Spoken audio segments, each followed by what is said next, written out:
Obrigado, Hitchcock. Obrigado, Hitchcock. Obrigado, Hitchcock. Obrigado, Hitchcock. Concordo com você. Obrigado, Whitcock. Obrigado. Tive a grande honra nos últimos 10 meses de trabalhar com Steve muito de perto, ainda mais no último mês.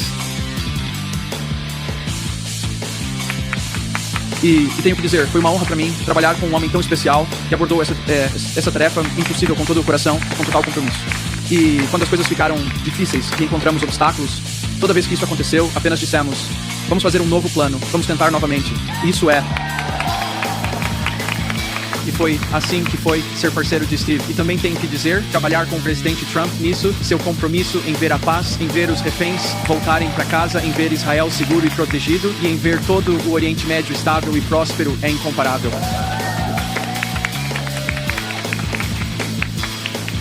Obrigado, obrigado, obrigado, obrigado, obrigado, obrigado, obrigado. Isso mesmo. Obrigado, presidente Trump, pelo trabalho incrível que fez e pelo seu compromisso em acabar com este terrível conflito.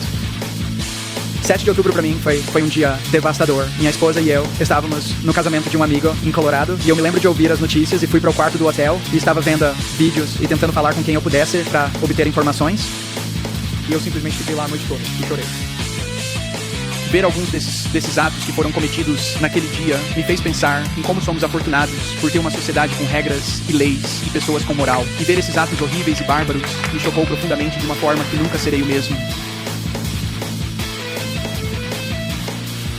Desde então, meu coração não tem estado completo. E tem sido um fardo tremendo que senti ao ver esses reféns voltarem para casa.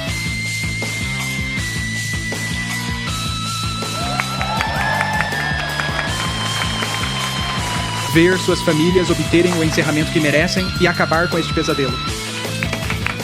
E também ver o sofrimento acabar para as pessoas em Gaza, que para a maioria delas estavam passando por isso sem culpa própria, além de terem nascido em uma situação que era horrível.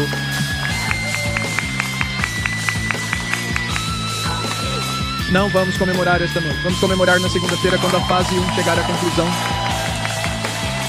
Mas o que vim aqui dizer esta noite foi que não poderia estar mais orgulhoso de ver a forma como o Estado de Israel e seu povo se comportaram durante esta experiência traumática, impensável e horrível.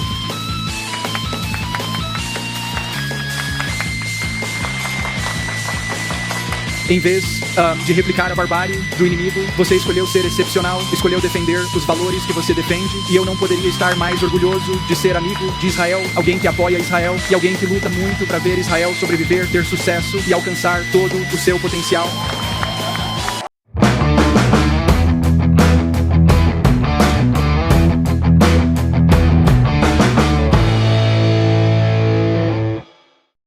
Bem-vindos ao canal Gêmeos da Marca do Lobo. Hoje nós vamos falar do início do tempo de paz, da falsa paz citada na Bíblia. As 70 semanas de Daniel são 490 anos. No final dele se inicia o que Jesus vai falar sobre o tempo de perseguição, Mateus 24:12. No calendário do castigo, cada dia da semana significa 7 anos. Inicia-se quando tem o édito para o profeta Neemias para reconstruir o templo. Um édito refere-se a um decreto para a restauração da nação de Israel, focando na reconstrução e renovação espiritual após o exílio, como exemplificado nos decretos que permitiram o retorno do povo e a reconstrução dos muros de Jerusalém sob o rei Artaxerxes. Historicamente, o livro de Neemias descreve um decreto real que autorizou o retorno dos judeus e a reconstrução dos muros da cidade, provavelmente no ano de 444 ao 445 a.C. Vai chegar a restauração do templo de Deus, a vinda do seu filho e o que ele faria depois. Jesus vem no ano 30 e morre no ano 33. Seria o ano 483 se contasse o calendário judaico. Os judeus não aceitaram Cristo e Jesus morre na cruz. Cronômetro de Daniel para. O véu do templo se rasga de cima a baixo. Fica faltando a última semana de Daniel, 7 anos. Não seria 7 anos de castigo, 7 anos reais contados de segunda a domingo. Ele fala em dias de Daniel 12, muitos serão purificados e embranquecidos e provados, mas os ímpios procederão impiamente. Nenhum dos ímpios entenderá, mas os sábios entenderão.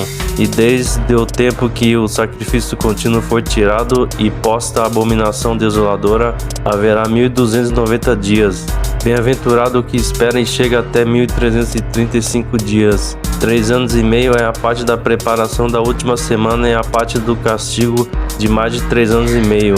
O que separa a preparação do castigo, que seria a grande tribulação, será quando for deixado ele celebrar a missa com a transubstanciação da hóstia.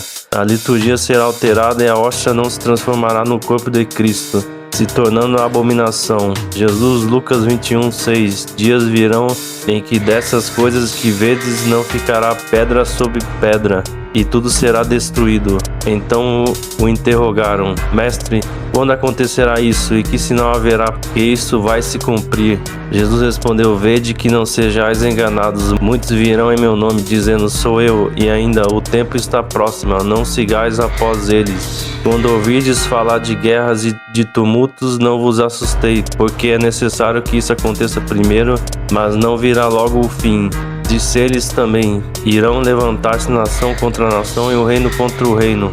Haverá grandes terremotos por várias partes, fomes e pestes, e aparecerão fenômenos espantosos no céu. Mas antes de tudo isso, vós lançarão as mãos e vos perseguirão, entregando-vos às sinagogas e aos cárceres, levando-os à presença dos reis e dos governadores por causa de mim. Isso vos acontecerá para que vos sirva de testemunho. Gravai bem no vosso espírito, não prepareis vossa defesa, porque eu vos darei uma palavra cheia de sabedoria, a qual não poderão resistir nem contradizer os vossos adversários. Sereis entregues até por vossos pais, vossos irmãos, vossos parentes e vossos amigos, e matarão muito de vós. Sereis odiados por todos por causa do meu nome. Entretanto, não se perderá um só cabelo de vossa cabeça, e pela vossa constância que alcançareis a vossa salvação. Quando vides de Jerusalém foi sitiada por exércitos, então sabereis que está próxima a sua ruína. Os que então se acharem na Judéia, fujam para os montes. Os que estiverem dentro da cidade, retirem-se. O que estiverem nos campos, não entrem na cidade, porque estes serão dias de castigo, para que se cumpra o que foi escrito. Ai das mulheres que naqueles dias estiverem grávidas ou amamentando, pois haverá grande angústia na terra e grande ira contra o povo. Cairão a fio de espada e serão levados cativos para todas as nações, e Jerusalém será pisada pelos pagãos, até se completarem os tempos das nações pagãs. Haverá sinais no sol, na lua, nas estrelas. Na terra a aflição e a angústia irão apoderar-se das nações pelo bramido do mar e das ondas. Os homens definharão de medo na expectativa dos mares que devem sobrevir a toda a terra. As próprias forças do céu serão abaladas. Então verão o Filho do Homem vir sobre uma nuvem com grande glória e majestade. Quando começarem a acontecer essas coisas, reanimai-vos e levantai as vossas cabeças, porque se aproxima a vossa libertação. Acrescentou ainda essa comparação: olhai a figueira e para as demais árvores. Quando elas lançam os brotos, vós julgais que está perto o verão. Assim também, quando virdes que vão sucedendo essas coisas, sabereis que está perto o reino de Deus. Em verdade vos declaro, não passará esta geração sem que tudo isso se cumpra. Mateus 24, no final do texto. Jesus está em Jerusalém e os discípulos exaltam as obras do templo, mas ele fala que não ficará pedra sobre pedra. Israel vai ser dizimado e o povo espalhado. Olhai para a figueira e para mais árvores. Quando verdes, o reino está perto. Videira é o povo de Deus. Quando Israel voltar a existir, esse é o sinal. Depois ressurgirá, será reconstruída com praças e muralhas. Sabemos, pois, desde a declaração de Israel, um decreto vai restaurar Israel. Nos finais dos tempos, a figueira, a nação de Israel, vai voltar a existir. Essa é a marcação. Em 14 de maio de 1948, o chefe da agência judaica, David Ben-Gurion, proclamou a criação do Estado de Israel, um evento que seguiu a resolução da ONU de novembro de 1947 para a partilha da Palestina. Não foi um decreto da ONU em 1948, mas a criação do Estado de Israel que aconteceu naquele dia após um plano anterior da ONU. Resolução da ONU, novembro de 1947. A ONU votou um plano para a partilha da Palestina em um Estado judeu e um Estado árabe, visando a criação de uma pátria para os judeus, em parte como resultado das atrocidades do Holocausto. No fim do mandato britânico, o dia 14 de maio de 1948 também marcou o fim do mandato britânico na região, declaração da independência de Israel. Na mesma data, a liderança judaica em Israel, através de seu Conselho do Povo, emitiu a Declaração da Independência, formalizando a criação do Estado de Israel. Reconhecimento dos Estados Unidos. O presidente dos Estados Unidos, Harry Truman, reconheceu a nova nação no mesmo dia, começo de toda a estruturação do que vai acontecer. Não passará essa geração sem que tudo isso tenha acontecido. Quanto é uma geração? Na Bíblia, uma geração é através do Salmo 89, 10, os mais fortes chegarão aos 80. Uma geração é de 70 anos. Em 14 de maio de 2018, Donald Trump, então presidente dos Estados Unidos, inaugurou a polêmica embaixada americana em Jerusalém. A mudança de Tel Aviv para a cidade sagrada foi uma decisão que gerou fortes protestos de palestinos e duras críticas internacionais. Inauguração da embaixada em Jerusalém. Decisão polêmica. A decisão de transferir a embaixada para Jerusalém foi uma promessa da campanha de Trump. Ela rompeu com décadas de política externa americana e a oposição de grande parte da comunidade internacional que defende o status de Jerusalém será definida em negociações de paz entre israelenses e palestinos. A cerimônia de abertura da embaixada foi marcada por uma forte presença de autoridades americanas, incluindo sua filha, a conselheira Ivanka Trump, e o secretário do Tesouro, Steven Mnuchin. Trump se dirigiu aos presentes por meio de uma mensagem de vídeo. Protestos em Gaza. Enquanto a inauguração ocorria, protestos massivos e confrontos violentos eclodiram na fronteira de Gaza, resultando na morte de dezenas de palestinos por tropas israelenses. A ação militar gerou condenação internacional. Repercussão. A mudança de embaixada foi vista por muitos como uma clara demonstração de apoio a Israel, prejudicando ainda mais as perspectivas de um acordo de paz duradouro na região. Os acontecimentos dos tempos finais é depois dessa data. 2018 mais 10 anos termina em 2028 ou 2029. Primeira metade, 3 anos e meio, acontece a aliança do anticristo com Israel. No líder mundial, o anticristo fará um acordo de paz com Israel. Daniel 9:27. Ele firmará aliança com muitos por uma semana, e na metade da semana fará cessar o sacrifício e a oblação, e sobre a asa das abominações virá o assolador, e isso até a consumação, e o que está determinado será derramado sobre o assolador. Falsa paz e engano. Haverá aparente paz, mas será uma ilusão, muitos serão enganados. Tessalonicenses 5:3. Pois quando disserem a paz e segurança, então lhes sobrevirá repentina destruição, como as dores de parto. Aquela que está grávida de modo nenhum escaparão. Início dos juízos de Deus. Os 7 selos são abertos em Apocalipse 6, trazendo guerra, fome, peste e morte. Perseguição aos crentes. Muitos se converterão, mas serão perseguidos e mortos. Apocalipse 6, 9-11. Pregação do Evangelho. 2 testemunhas pregarão a palavra. Apocalipse 11. Segunda metade. Grande tribulação. O anticristo se revela. Ele quebrará a aliança e proclamará Deus no templo. 2 Tessalonicenses 2, de 3-4. Mateus 24:15. Quando por virdes a abominação da desolação que falou o profeta Daniel, está no lugar santo. Quem lê, entenda. Mateus 24:15. Ninguém de maneira alguma vos engane, porque não será assim, sem que antes venha a apostasia e se manifeste o homem do pecado, o filho da perdição, o qual se opõe e se levanta contra tudo que se chama Deus ou se adora, de sorte que se assentará como Deus no templo de Deus, querendo parecer Deus. A abominação da desolação. O templo será profanado. Daniel 9:27. Juízos mais intensos. As trombetas e as taças trazem catástrofes sobre a terra. Apocalipse 8-16. Perseguição aos fiéis. O governo do anticristo exigirá adoração. Apocalipse 13. O acordo da falsa paz começou quando Trump enviou seu genro ao Egito para negociar a libertação de reféns em Gaza. 4 de outubro de 2025, 11:47. O enviado do presidente Donald Trump ao Oriente Médio, Stephen Wolf, seu genro Jared Kushner, viajam ao Egito nesse sábado, dia 4, para finalizar as negociações sobre os termos da liberação dos reféns em Gaza, anunciou a Casa Branca.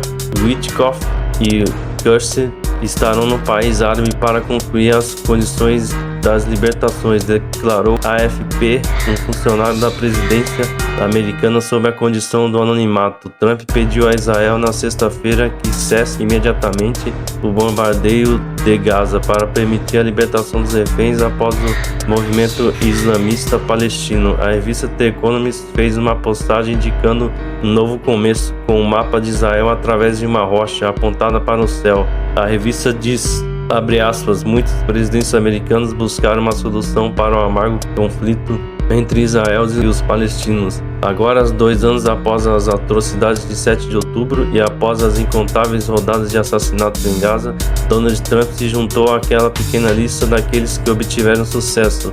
O acordo provisório entre Israel e o Hamas para interromper os tiroteios e libertar os reféns abre uma nova visão para o Oriente Médio. O caminho é estreito, mas representa a melhor chance de criar uma paz duradoura desde os acordos de Oslo de 1993 e 1995. Essa nova visão é radicalmente diferente da abordagem moribunda de Oslo. Ela oferece uma mudança em relação às negociações abstratas e intermináveis sobre mapas e aos arranjos constitucionais hipotéticos de 2 estados. Em vez disso, promete uma abordagem prática na qual, à medida que Gaza for governada e reconstruída livre dos terroristas que a dominaram, israelenses e palestinos passarão a acreditar que têm mais a ganhar coexistindo do que destruindo uns aos outros. O sucesso parece menos uma cerimônia na Casa Branca e uma década de betoneiras girando em Gaza à medida que os colonos violentos em Cisjordânia são contidos, a ameaça de mísseis se esvai e as pessoas comuns abraçam a crença cada vez maior em um futuro mais seguro e próspero. O acordo de paz é um triunfo para o estilo transicional e intimidador da diplomacia de Trump. Ele ocorreu depois de ambos os lados pressionados se reunirem no Egito, com negociadores dos Estados Unidos, Egito, Catar e Turquia. Os detalhes ainda não são públicos, mas o Hamas deve libertar os 20 reféns israelenses que ainda estão vivos, juntamente com a libertação paralela de prisioneiros palestinos por Israel, uma enxurrada de ajuda e uma retirada parcial do exército israelense das principais cidades de Gaza, para que o Trump chamou de uma linha acordada. Em Israel e no que resta de Gaza houve euforia. Trump pode voar para a região para celebrar o acordo. Israel e Hamas concordam com a primeira fase do plano de paz de Donald Trump. Segundo o plano de 20 pontos de Trump, a próxima fase criaria um governo tecnocrático que reconstruiria Gaza, excluindo o Hamas do poder. O Hamas seria desarmado e a segurança seria garantida em uma força internacional. Trump presidiria um conselho de supervisão até que os palestinos assumissem a responsabilidade, possivelmente sob a autoridade palestina reformada. O objetivo maior final é que Trump chama de paz eterna entre Israel e todos os territórios palestinos. É claro que os obstáculos para um maior progresso são imensos, mas poderiam não ser? Negociadores de ambos os lados ainda precisam resolver suas diferenças sobre o desarmamento do Hamas. Com cerca de 78% dos prédios de Gaza danificados e pouca indústria restante, a reconstrução poderia estagnar. Mais importante ainda, israelenses e palestinos comuns perderam a fé na possibilidade de paz. 30 anos depois do Oslo e após um trauma de 7 de outubro, a maioria dos judeus israelenses vê os territórios palestinos como um quase estado fracassado, como um histórico de corrupção, terrorismo e ódio aos judeus. Em 2012, 61% dos israelenses apoiavam 2 estados, agora talvez um quarto o faça, e muitos demonstram uma indiferença assustadora diante da perda das vidas palestinas. Por sua vez, os palestinos veem Israel como um estado desonesto, comprometido em ocupar suas terras e desencadear violência rotineiramente. Em uma pesquisa realizada em maio, 50% deles apoiaram os ataques de 7 de outubro. 87% negaram que o Hamas tivesse cometido atrocidades e 41% apoiaram a resistência armada. No entanto, há motivos para a esperança. O fim da guerra pode desencadear uma mudança de liderança em ambos os lados, com os remanescentes do Hamas sendo persuadidos ou forçados a renunciar a qualquer papel formal no governo de Gaza. Israel deve realizar eleições dentro de 12 meses, o que, segundo pesquisa, pode resultar na saída do primeiro-ministro Benjamin Netanyahu do cargo e no fim de sua coalizão com partidos extremistas de direita. No exterior, as perspectivas também melhoraram. Em todo o mundo, o foco público está na paz, após anos de desinteresse. Com Trump, os Estados Unidos têm um presidente que não tem medo de pressionar Israel com firmeza. A humilhação do regime iraniano e de seus representantes violentos reduziu significativamente sua ameaça à região. A disposição dos Estados Árabes do Golfo não apenas de pagar pela reconstrução de Gaza, mas também de financiar um processo de paz e potencialmente ajudar a garantir a segurança é um grande passo à frente. Isso é bom porque os estrangeiros terão que conter impulsos destrutivos de ambos os lados.